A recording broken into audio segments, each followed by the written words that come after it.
ప్రభునందు ప్రియమైన దేవుని బిడ్డలందరికీ శుభాభివందనాలు తెలియజేస్తున్న ఆయుష ఆరోగ్యాన్ని ఇచ్చి ఉదయ కాలంలో ప్రభుని స్తుతించు భాగ్యాన్ని దయచేసిన దేవునికి స్తోత్రం కలుగునగాక. మీ జీవం క్రీస్తుతో కూడా దేవుని యందు దాచబడి ఉన్నది. కొలస్సీలకు రాసిన పత్రిక 3వ అధ్యాయము 3వ వచనం. ప్రార్థన. కృపగలిగిన మా తండ్రి, దయగలిగిన ప్రభా, ఈ ప్రార్థనలు ఏకీపిస్తున్న నీ బిడ్డలను దీవించి ఆశీర్వదించండి ప్రభా. తండ్రి, ఎవరైతే రక్షణ పొంది ఉన్నారో అటు వారి యొక్క జీవము నాయన పరలోకములో నాయన భద్రపరచబడి ఉన్నదని మేము నమ్ముతూ ఉన్నాం. అవును నాయన దేవ, ప్రతి వారు నిత్య జీవానికి వారసులు ఉన్నట్లుగా ఇంకా రక్షణ లేని వారికి రక్షణ దయచేయండి. నీ కృప ప్రతి వారికి తోడుగా ఉంచండి. అంతేకాక నా తండ్రి, నేను వారు ఉన్న సమస్యలను తీర్చండి. నెమ్మది లేని వారికి నెమ్మదిని దయచేయండి. శాంతి లేని వారికి శాంతి దయచేయండి.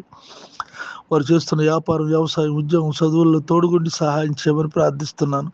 నీ కృప నిండుగా మెండుగా ప్రతి వారికి దయచేయమని, అనారోగ్యంలో ఉన్న వారికి ఆరోగ్యం ఇచ్చి కాపాడమని, నేనేమాత్రం విడువు నడబోయినన్న నీవు ప్రతి వారికి తోడుగుండి సహాయం చేయండి.